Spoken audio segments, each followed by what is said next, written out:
in communities around the country during this period.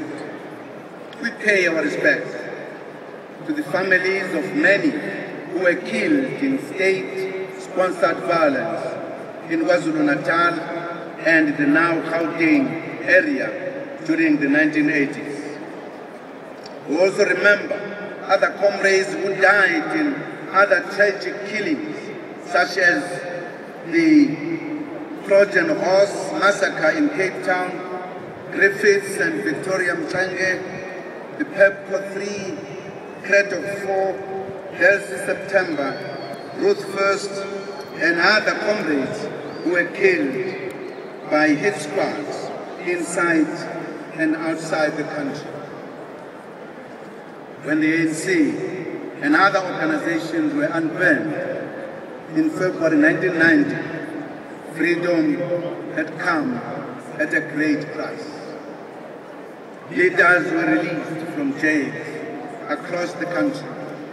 Underground activities began to operate openly, and others began returning home from exile. The ANC began to establish legitimate branch and regional structures of the movement inside the country. Nelson Mandela was elected president and Oliver Tambo as national chairperson at the 1991 ANC National Conference, the first inside the country after the unbanning of the ANC.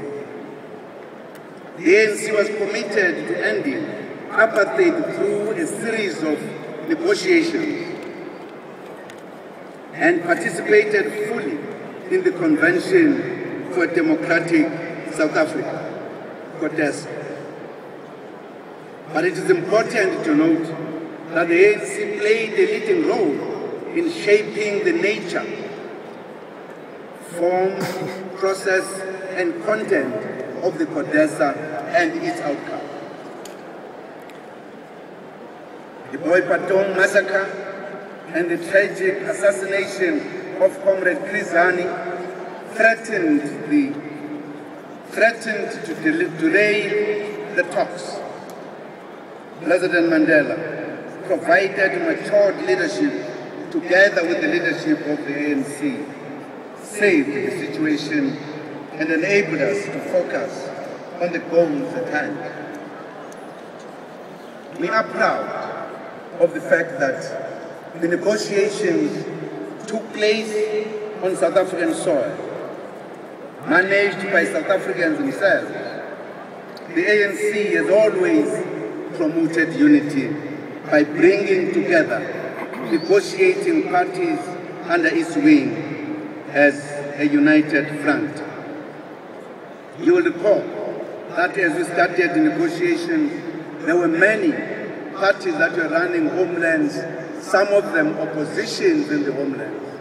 And therefore, the National Party had hoped these would join them to be on the other side of the table. We, as the ANC, with our experience, convinced them that to be on the side of the ANC was the right thing to do. And indeed, they came over, we formed the United Front.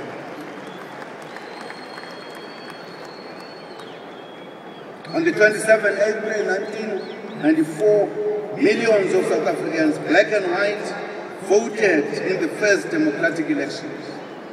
The leadership of the ANC, under the guidance of President Mandela, united the nation behind the goal of reconciliation and the nation building.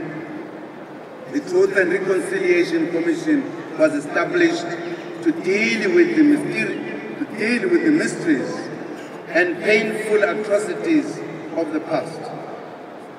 We congratulate South Africans for the mature handling of this difficult transitional process.